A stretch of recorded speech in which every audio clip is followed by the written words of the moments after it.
Hello students, how are you all. I hope कि आप सभी बहुत अच्छे होंगे और आप सभी ने जो पिछला चैप्टर है वो अच्छे से कंप्लीट कर लिया होगा। So now let's move into the chapter number 6 and the chapter name is teeth and microbes. तो इस चैप्टर में हम अपने टीथ के बारे में, अपने दांत के बारे में पढ़ेंगे और हमारे मुंह में कौन से माइक्रोब्स रहते हैं, कौन से अच्छे हैं, कौन से हार्मफुल है, उसके बारे में हम पढ़ेंगे। Okay students, so now before starting the chapter there are some chapter objectives. First point is two sets of teeth. Next point, kinds of teeth. Next one, parts of a tooth. Next one, damage to the teeth. Next one, care of teeth. Next one, microbes. Let's start the chapter. Do you know our teeth are an important part of our mouth? These give shape to the face. Teeth also help us to speak clearly. There are many words which we cannot speak without teeth. तो यहाँ पर हमें बताया गया है कि जो teeth है ये एक इम्पॉर्टेंट पार्ट है हमारे माउथ का, क्योंकि ये मदद करते हैं, क्योंकि ये फर्स्ट ऑफ ऑल ये हमारे फेस को क्या करते हैं, शेप देते हैं। ठीक है, एंड टीथ जो है वो हमें बात करने में भी मदद करते हैं, स्पीक क्लियरली, हम अच्छे से साफ सुथरा बोलते हैं। ठीक है, और कोई रुकावट भी नहीं होती है, हम एकदम स्मूथली बोलते हैं। And there are many words, बहुत सारे ऐसे वर्ड्स हैं जो हम बिना टीथ के नहीं बोल सकते हैं। Okay, all of us know that teeth help us to chew the food well. Chewing breaks the food into smaller pieces so that it may be digested easily. Without teeth, it would not have been possible for us to enjoy our food. Without teeth, we cannot bite raw vegetables, fruits, and nuts. We would have missed eating many good things without teeth. तो बिना दांत के हम खा भी नहीं सकते हैं, हम अच्छे से चबा भी नहीं सकते हैं, और हमारा खाना जो है वो डाइजेस्ट भी नहीं हो पाएगा। ओके, और हम अपने खाने को अच्छे से एंजॉय भी नहीं कर पाएंगे। जो क्रंची टाइप के फूड होंगे उन्हें हम एंजॉय भी नहीं कर पाएंगे अगर हमारे टीथ नहीं होंगे। ओके, सो टीथ होना बहुत इंपॉर्टेंट है, क्योंकि हम हार्ड से हार्ड नट्स को भी हम इजीली तोड़ लेते हैं, ब्रेक कर लेते हैं। एंड जो टीथ है उनसे हमें क्या होता है कि जो क्रंची पार्ट है उसे भी हम फील करके खाते हैं। ओके, अब यहाँ पर हमें बोला है कि बिना दांत के हम क्या कर पाएंगे, हम खा ही नहीं पाएंगे, हम सिर्फ पानी ही पी सकते हैं। ठीक है, सिर्फ जो लिक्विड फूड होता है वो ही पी सकते हैं। जैसे आपने देखा होगा जो बूढ़े लोग हैं जिनके दांत नहीं होते हैं, तो वो क्या करते हैं, वो सिर्फ लिक्विड फूड ही को ही कंज्यूम करते हैं। Okay, now the first topic in this one is two sets of teeth. A newborn baby has no teeth in the mouth. Teeth first start to appear between 6 and 10 months of age. जो newborn baby होता है उसके बिल्कुल भी दांत नहीं होते हैं, और दांत आना कब से स्टार्ट करते हैं, 6 to 10 months of the age. Okay, 6 and 10 months of the age में आना स्टार्ट करते हैं दांत। ओके, उससे पहले जो बेबी है वो सिर्फ मिल्क को ही कंज्यूम करता है, जो मदर्स मिल्क होता है उसी को कंज्यूम करता है। Okay, the front middle teeth usually come in first, and then the teeth begin appearing on either side.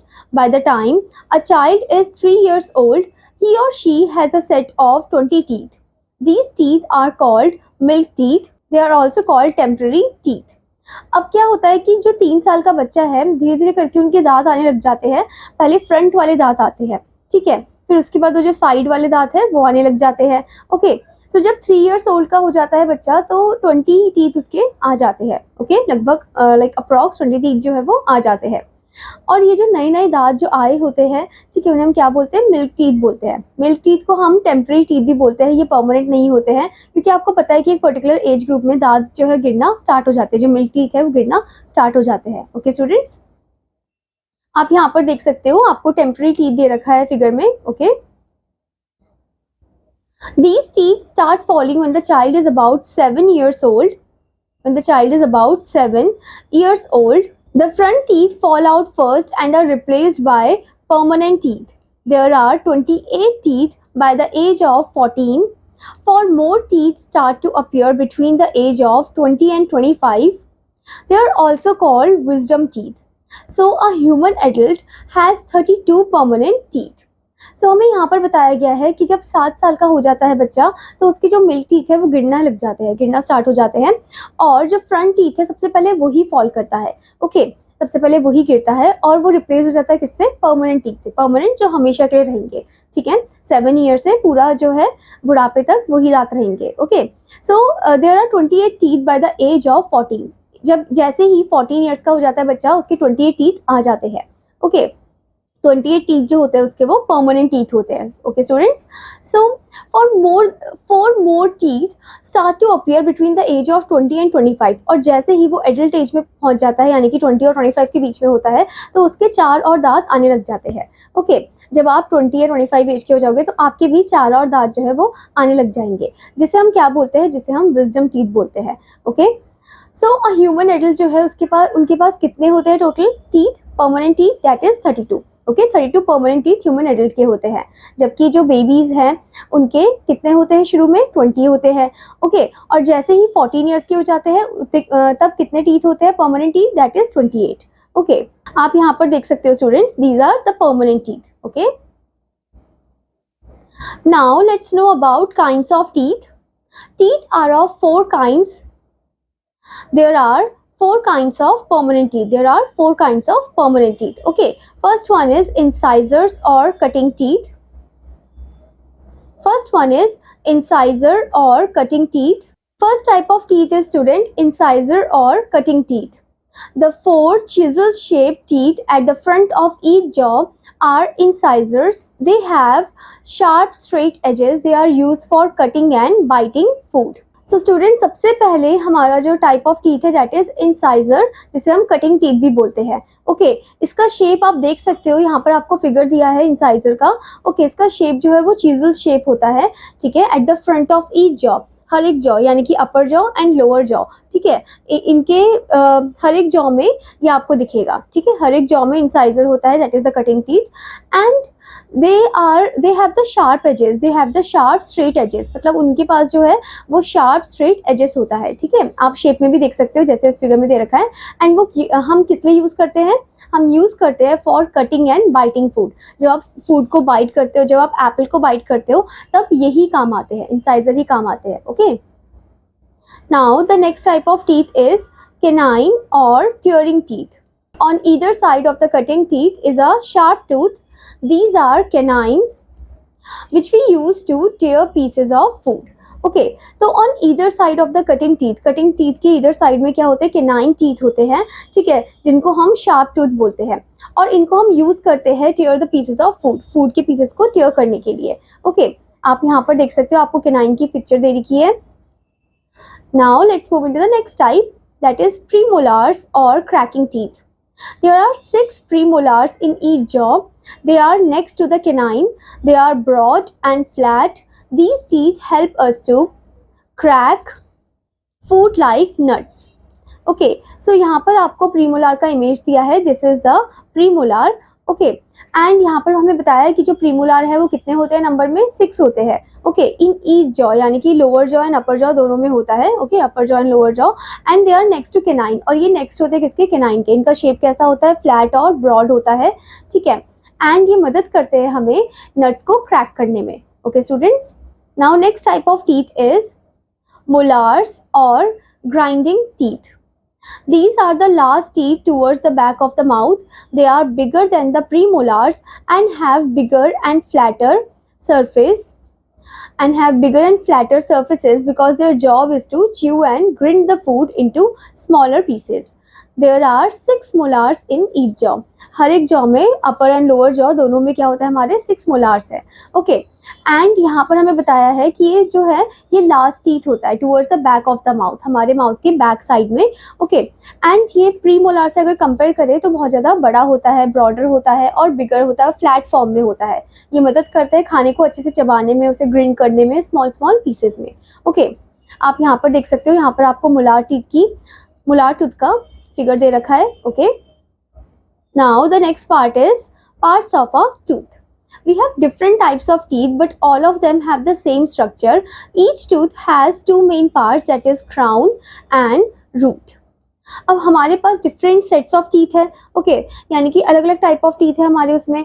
ठीक है, हमारे माउथ में कुछ केनाइन है, कुछ इंसाइजर्स है, कुछ मोलार्स है, कुछ प्री मोलार्स है. ओके, बट हर एक टूथ को अगर हम ध्यान से देखें तो उनमें 2 पार्ट में वो डिवाइडेड हो रखी है. एक है क्राउन और एक है रूट. ओके, आप यहाँ पर भी स्ट्रक्चर देख सकते हो, internal structure of a tooth. Crown is the part of the tooth which is visible and root is the part which is present inside the gum. Gums hold the teeth tightly to their places. जैसे आपने plant को देखा होगा, plant का root होता है जो कि हमें दिखता नहीं है, वो अंडरग्राउंड होता है और वो प्लांट को एकदम टाइटली होल्ड करके रखता है। ऐसे ही हमारे टीथ का जो रूट है वो हमारे टीथ को होल्ड करके रखता है, और वो कहाँ पर होता है, वो इनसाइड द गम एरिया होता है। ठीक है, जो रूट है, जो उसकी जड़ें हैं, वो इनसाइड द गम होती है और वो एकदम टाइटली टीथ को होल्ड करके रखती है। और आपने देखा होगा प्लांट का जो शूट पार्ट होता है वो लैंड के अबव होता है, सॉइल के अबव होता है। ओके, ऐसे ही हमारे टीथ का जो अपर पार्ट है उसे हम क्राउन बोलते हैं, जो कि ऊपर की तरफ होता है, जो हमें दिखाई देता है, जो एकदम व्हाइट कलर का होता है। ओके, जैसे आप इस फिगर में भी देख सकते हो, यहाँ पर आपको क्राउन दिख रहा है और इसके नीचे जो है वो क्या है, रूट, जो कि गम के एकदम नीचे है। Okay, the visible white part of a tooth is called crown. It is covered with a hard layer called enamel. Enamel is the hardest substance in our body. Below the enamel lies the dentine. It is not as hard as enamel. Inside the dentine is a soft part called pulp. It has nerves and blood vessels. So हमें यहाँ पर बताया कि जो visible part है tooth का, जो ऊपर की तरफ है, उसे हम क्राउन बोलते हैं और वो किससे कवर्ड है, वो एक हार्ड लेयर से कवर्ड है जिसे हम इनेमल बोलते हैं, जो काफ़ी ज़्यादा हार्ड होता है। ठीक है, एक हार्डेस्ट सब्सटेंस है हमारी बॉडी में। Okay, and below the enamel, enamel के एकदम नीचे क्या है, फिर डेंटाइन है, जो कि थोड़ा उससे ज़्यादा हार्ड नहीं होता है, वो काफ़ी ज़्यादा सॉफ्ट होता है। डेंटाइन जो है वो सॉफ्ट होता है। ठीक है, and inside the dentine is a soft pulp. Dentine के अंदर एक सॉफ्ट पार्ट होता है जिसे हम क्या बोलते हैं, पल्प बोलते हैं। ओके, एंड उसमें क्या होता है, नर्व्स होते हैं, ब्लड वेसल्स होते हैं। तभी आपने देखा होगा कि जब आपका टेम्पररी टीथ निकलता है, टेम्पररी टूथ निकलता है, तो तब क्या निकलता है, खून भी निकलता है उसके साथ। तो इसका मतलब ये है कि वो जो पल्प है वो एकदम नर्व से जुड़े हुए हैं और ब्लड वेसल से जुड़े हुए हैं। Okay, these nerves send signals to brain when we have toothache. A long root fixes the tooth in the jaw. अब ये जो नर्व्स है ये ब्रेन को सिग्नल पहुंचाते हैं जब हमें दांत में दर्द होता है, टूथेक होता है। ओके, और ये जो लॉन्ग रूट है ये फिक्स करता है टूथ को in the jaw, in the both upper and lower jaw. Okay students, now before moving further student, there is a point given, boost your mind. New teeth are constantly formed in rows in a shark's jaw. The teeth of shark are normally replaced after every 8 days. तो यहाँ पर हमें बताया कि जो new teeth है वो constantly form होता है रो वाइज। ठीक है, शार्क के जॉ में एकदम रो वाइज होता है, एंड जो टीथ है शार्क के वो नॉर्मली रिप्लेस होते रहते हैं आफ्टर एवरी 8 डेज। सो यहाँ पर हमें बताया है कि आफ्टर एवरी 8 डेज जो है शार्क के जो दांत है वो रिप्लेस होते रहते हैं, नए नए दांत उसके आते हैं और एकदम रो वाइज ही होते हैं उसके दांत। Okay, now the next point in this one is damage to the teeth. We are constantly eating something or the other and the teeth are in direct contact with the food. Most of the times we do not rinse our mouth after eating, which leaves behind food stuck on the teeth called plaque. The germs in the mouth begin to feed on this food, producing an acid. This acid slowly penetrates the body of the tooth, making holes in it. This hole is called a cavity and is very painful. It turns the tooth black. The acid also corrodes the enamel of the tooth, which makes our teeth very sensitive to cold as well as to sweet foods. Okay, सो यहाँ पर हमें बताया है कि हम constantly खाते रहते हैं। ठीक है, सो जब हम खाते हैं तो हमें बोलते हैं कि उसके बाद हमें क्या करना चाहिए, कुल्ला कर लेना चाहिए। ठीक है, क्योंकि अगर हम कुल्ला नहीं करेंगे तो क्या होगा, जो फूड पार्टिकल्स है वो दांत में ही स्टक हो जाएंगे, और वो दांत में अगर स्टक हो गए तो वो क्या क्रिएट करते हैं, that is known as the plaque. उसे हम क्या बोलते हैं, प्लैक बोलते हैं। ओके, और फिर जो जर्म्स है वो शुरू हो जाते हैं ब्रीड करना। Okay, they feed on those food, वो फीड करते हैं, वो जो अटका हुआ खाना होता है ना दांत में उसको फीड कर लेते हैं, एंड फिर उसके बाद वो क्या प्रोड्यूस करते हैं, वो जर्म्स एसिड को प्रोड्यूस करते हैं। और ये जो एसिड है ये पेनिट्रेट करता है the body of the tooth, जो बॉडी होता है टूथ का उसको पेनिट्रेट करता है एंड वहाँ पर होल बना देता है, छेद बना देता है। और ये जो होल है इसको हम क्या बोलते हैं, कैविटी बोलते हैं। फिर ये जो कैविटी है ये बहुत ज़्यादा पेनफुल होता है और हमें जो नर्व्स है वो एकदम सिग्नल पहुंचाते हैं ब्रेन को और बताते हैं कि अच्छा यहाँ पर इसको पेन हो रहा है। ओके, तो तभी हमें वो टूथेक होता है। ओके, एंड इसकी वजह से हमारे जो दांत है वो काफ़ी ज़्यादा सेंसिटिव हो जाते हैं towards the cold and heat. कोई भी हम एकदम से गर्म चीज़ नहीं खा सकते, एकदम से ठंडी चीज़ नहीं खा सकते हैं, और मिठाई अगर खा ली तो और भी ज़्यादा दांत में दर्द होने लग जाएगा। ओके, तो इसलिए बोलते हैं कि हमेशा खाने के बाद हमें अच्छे से कुल्ला करना चाहिए, रिंस करना चाहिए अपने माउथ को। ओके, ताकि जो फूड पार्टिकल जो स्टक होते हैं दांतों के बीच में वो निकल जाए। ओके, और आपको दिन में 2 बार ब्रश भी करना चाहिए, सुबह सुबह उठकर, और रात को सोने से पहले भी आपको ब्रश करना चाहिए। Okay students, now student before moving further there is a point given, boost your mind. Eating salads and fruits gives a lot of exercise to our gums and improves the flow of blood inside them. Okay, so यहाँ पर हमें बताया कि अगर हम salad and fruits को अगर हम ज़्यादा से ज़्यादा खाएंगे तो हमारे दांतों के लिए वो अच्छा होता है, एक तरह से एक्सरसाइज भी हो जाती है, और हमारा जो ब्लड फ्लो है उसको भी वो इंक्रीज करता है, वो भी एकदम अच्छे से मेंटेन रहता है। Okay, now the next point is care of teeth. We must take good care of our teeth. The following are some tips to keep our teeth healthy and strong. तो हमें हमेशा अपने दांतों का अच्छे से ध्यान रखना चाहिए। तो कुछ यहाँ पर आपको टिप्स दिए गए हैं, जैसे कि पॉइंट नंबर 1 आपको यहाँ पर दिया है, we should brush our teeth in the proper way as shown below. हमें अच्छे से अपने टीथ को ब्रश करना चाहिए, जैसे आप इस पिक्चर में भी देख सकते हो। सबसे पहले आप देख सकते हो यहाँ पर क्या दिया है, brush the outer surface of the teeth. पहले आपको जो बाहर का सरफेस होता है दांत का उसको अच्छे से ब्रश करना है। ओके, फिर उसके बाद brush the inner surface of the teeth, जो अंदर का सरफेस होता है दांतों का उसको अच्छे से साफ करना है।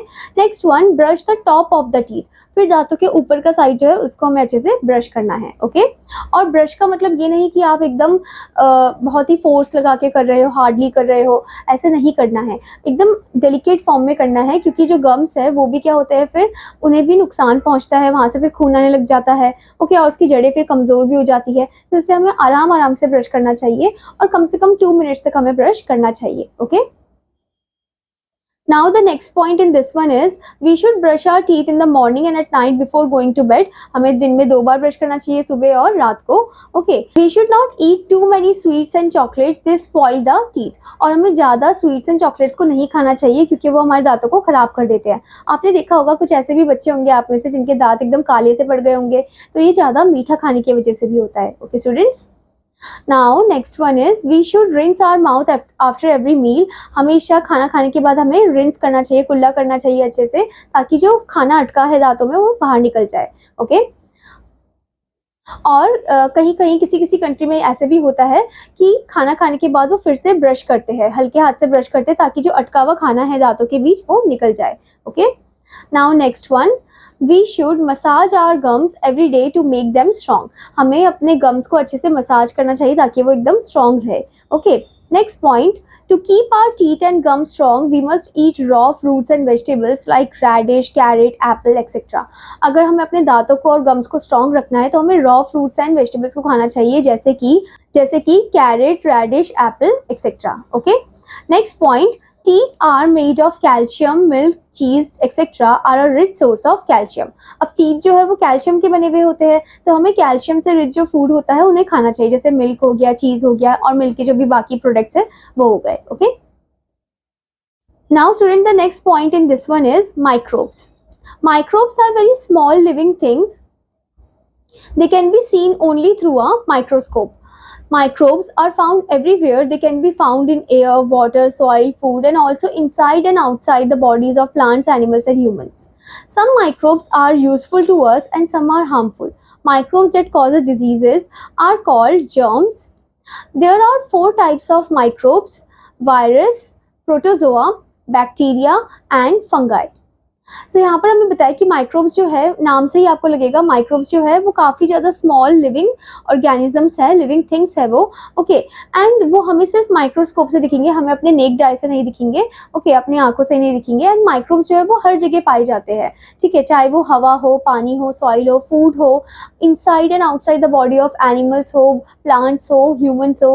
ओके, कुछ माइक्रोब्स होते हैं जो एनिमल्स, ह्यूमंस के लिए बहुत ज़्यादा हेल्पफुल होते हैं, और कुछ होते हैं जो बहुत ज़्यादा हार्मफुल होते हैं। तो जो हार्मफुल होते हैं वो डिजीजेस कॉज करते हैं, जिनको हम बोलते हैं जर्म्स, ठीक है। And there are 4 types of microbes. पहला है virus, next one is protozoa, next is bacteria, and next is fungi. Okay, आप इस टेबल में भी देख सकते हो स्टूडेंट, आपको सबसे पहले टाइप ऑफ माइक्रोब यहाँ पर दिया है ओके सबसे पहले आपको दिया है टाइप ऑफ माइक्रोब, फिर उसके बाद आपको दिया है वेयर दे आर फाउंड, कहाँ पर वो पाए जाते हैं। Okay next one is uses, उनके यूजेस दे रखे हैं और उसके बाद उनके हार्मफुल इफेक्ट्स भी दे रखे हैं। ओके तो सबसे पहले आपको दिया है यहाँ पर बैक्टीरिया।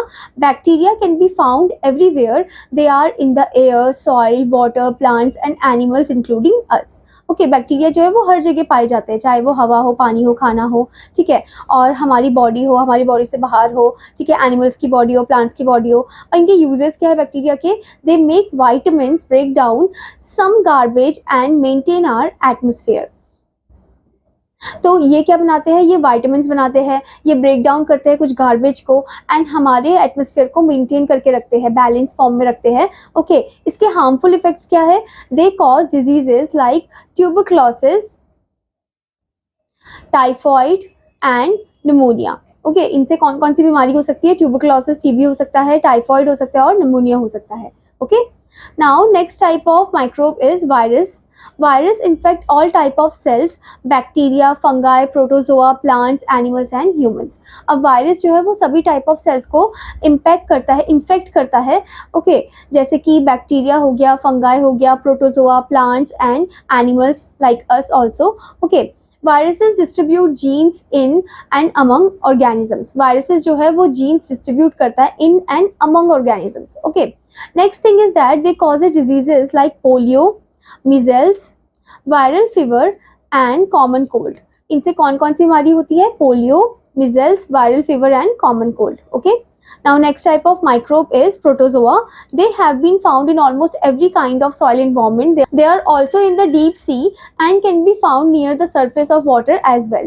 तो ये जो प्रोटोजोआ है ये हर जगह पाया जाता है, ठीक है, of the soil environment and ये डीप सी में भी पाया जाता है, ठीक है, और या फिर आप सरफेस, पानी का जो सरफेस होता है वहाँ पर भी आप इसकी लेयर देख सकते हो, ठीक है। दे play a key role in maintaining the balance of other microbial life. ये एक की रोल प्ले करते हैं to maintain the balance of other microbial life, ठीक है। एंड इनसे कौन कौन सी बीमारी हो सकती है, they can cause malaria and dysentery. Okay dysentery and malaria cause कर सकते हैं। Now next type of virus is fungi. Fungi can be found in bread, old food, in the refrigerator and on forest floor. Forest floor में हम इसे देख सकते हैं, bread में देख सकते हैं, ओल्ड फूड जो कि रेफ्रिजरेटर में है, बासी खाना, ठीक है। Next thing is that they decompose non living things. ये नॉन लिविंग थिंग्स को डिकम्पोज करने में मदद करते हैं। ओके एंड दे कॉज, इनसे क्या बीमारी हो सकती है, they cause food poisoning and skin diseases like ringworm, ठीक है, इनसे स्किन डिजीज हो सकता है, फूड पॉइजनिंग हो सकता है। Okay students, now student before moving further there is a point given, boost your mind. Microbes are the oldest form of life on the earth. They outnumber all other species on earth and make up most living matter. Most microbes do not causes diseases.